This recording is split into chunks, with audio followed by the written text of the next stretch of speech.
What's good, YouTube? It's your boy Kyrie, man. I'm back with another video today. And I see y'all can see I got a little different setup this time, you feel me? I'm trying to see which one I like better. You know, having the video as the big screen, having the video as the big screen, or having the and me as the little screen, or having the what's the name? Me as the big screen, and then the shit as the what's the name? As the small screen. Right now, I'm gonna try this one out for this video for the next like 1 or 2 videos. I don't know yet, but I do know that I've been hearing about Jennette McCurdy talking about she glad her mom died, and there was a whole interview, and I just want to know what's going on. So we gonna watch this shit together. I ain't gonna lie. I'm trying to figure out what is going on. So let's get straight into the video, man. Before we get started, make sure you like, comment, and subscribe if you're new. If you don't even listen, just hit the like button. You don't even gotta watch videos. Just hit the like button. Just hit it. But definitely share the video. That's the most important part. But fuck all that. Let's get right into the video, man. I'm tired of waiting. I'm trying to watch this. No cap. On the outside, I was doing a lot of the performing, the tap dancing, Hey, with man, like go full the screen. smile and the showing up and landing on my mark. And I'm gonna just do what I need to do and be this, happy-go-lucky Nickelodeon kid. My name is Samantha Puckett. I'm from Seattle, and I love fried chicken. I used to love iCarly, bro. But You inside, it can't was lie. hurting. It was painful. You can't lie. When you was a kid, bro, you loved iCarly. And if you a kid now, bro, you was watching iCarly. We had the best shows. I ain't gonna lie. The 2010s, we had the best shows. We had the best shows on television, bro. No cap. I was angry. I felt unsupported. You pull back the curtain on child stardom.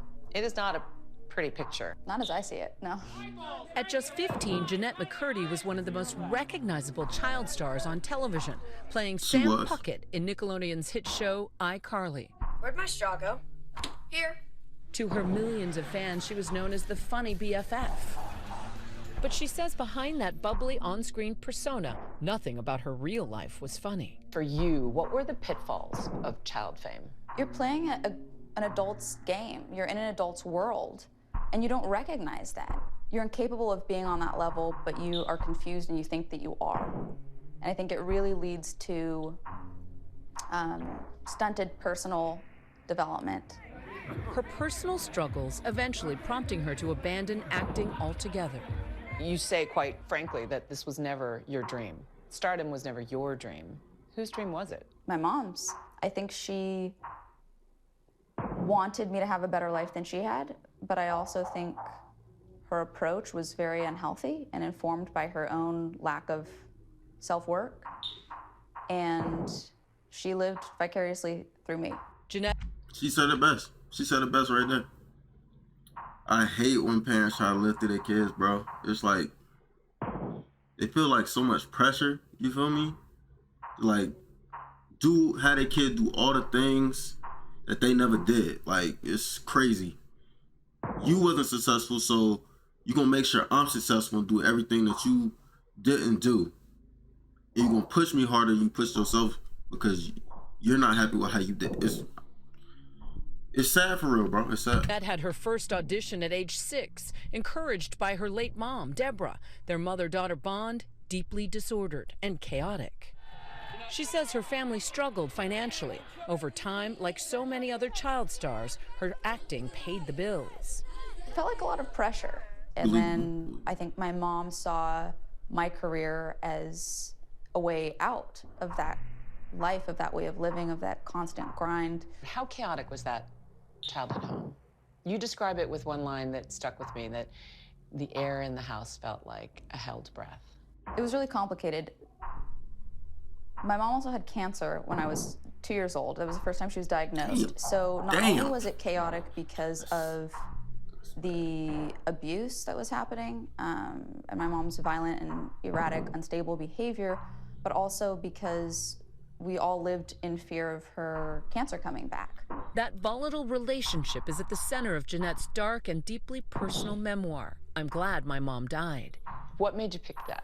I think I earned that title through the writing of the book, but I wanted it to be something that would grab people's attention and get them to pick up the book and then hopefully learn by the end of it why I have chosen that title. From the tender age of 11, she says her mother taught her the dangerous habit of calorie restriction, which would turn into years of eating disorders. In many ways, your mother tried to keep you a child. Yeah, I think my mom wanted to keep me as controllable as possible. I think she really wanted to have her influence on me, and me growing up was a threat to that. The key to that was calorie restriction. Absolutely. I think my mom encouraged and conditioned my anorexia because both she thought that it would in some ways help my career, and also because it served her goal of keeping me young and under her influence. The book reveals dark episodes of her childhood that for years Jennette says she blocked out. She describes how her mother would give her showers and touch her invasively until she was a teenager. She referred to them as medical exams on your private parts. Yes. This was the hardest part of the book for me to write about. It was a really emotional experience. I laughed during the writing of it, and then I cried a lot after I wrote that vignette. You talk about basically having out-of-body associations, out-of-body experiences when this is happening to you. Yeah. What do you think was going on? I've tried to understand, and that didn't lead me anywhere productive. I would just spin my wheels trying to understand my mom's motives. This continued until you were 17? Yeah. And you describe in the book that you felt violated. Yes. I absolutely felt violated. Bro, that's gross. That's gross, bro. To 17, she was touching you all up in your... Yeah, nah, bro. And eventually accepting that was the most, I think, integral piece to my own healing and recovery. At the height of her stardom, she landed a spin-off series, Sam and Cat, starring alongside that show was not that good. Star Ariana This Grande. show was not that good. She writes about tensions on the set. And it was weird. It was weird as hell. I said I'm really smart. You literally wrote, I frequently made the mistake of comparing my career to Ariana's. Yeah. And being jealous of everything, jealous of her childhood, jealous of a music career that you didn't even want. Sure. I was jealous specifically that she played charades with Tom Hanks. That's what got me. Charades with Tom Hanks. How dare she? I know. But I was so young at the time, and I think it's really hard to not compare yourself to somebody at that age when you're in an environment around them all the time. So I made that mistake repeatedly. That's understandable. And if I work with somebody, I'm constantly.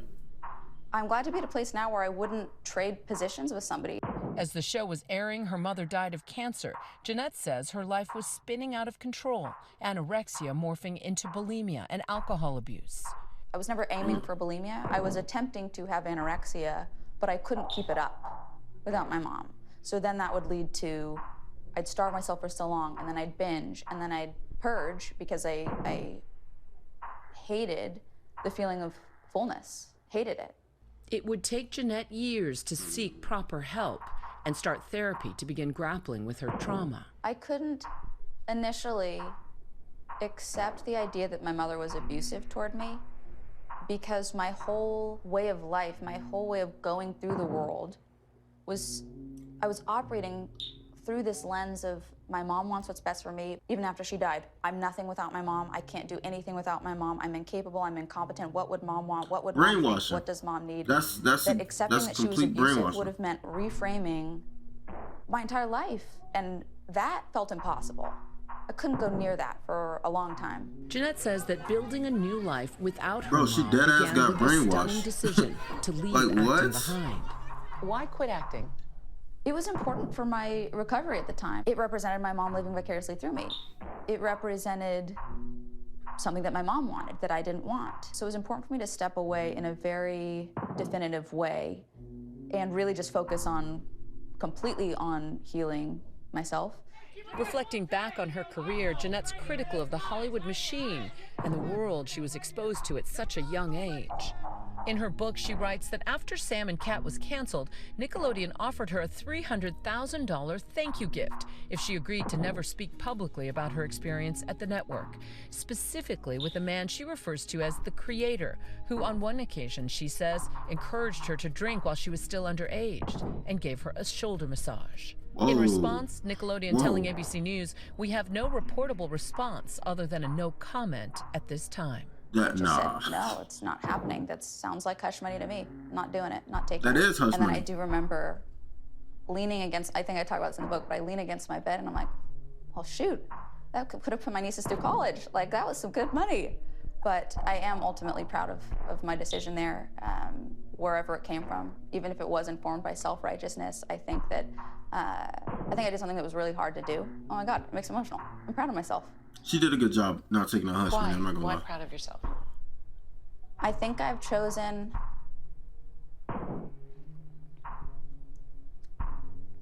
a path of integrity. And it hasn't always been easy. Now 30, Jennette says she's recovered from years of eating disorders and found a sense of balance for the first time in her life. What's your body image now, and what's your relationship to food like, and how do you sort of go about your day? I'm glad you asked this because when people talk about eating disorder recovery, they talk about it being such an ongoing process and something you deal with every single day for the rest of your life, and it's always a battle. And I think that kind of language doesn't help motivate. I'm at a place now where I don't obsess about food at all. I haven't engaged in any sort of disordered eating behavior for years. I'm really proud of that. Jennette says healing She also should be. comes through in her She still writing. looks good, She's bro. working on a novel and a collection of She still essays. looks- And she while still she looks sees good. herself as a writer, she hasn't completely ruled out a return to acting. I just wish I could have shown my 20-year-old self me now. I would have known what I was aiming for. I would have had something to hope for, something to be encouraged about. I didn't have that. What would you have told your 20-year-old self? Look at me now, baby.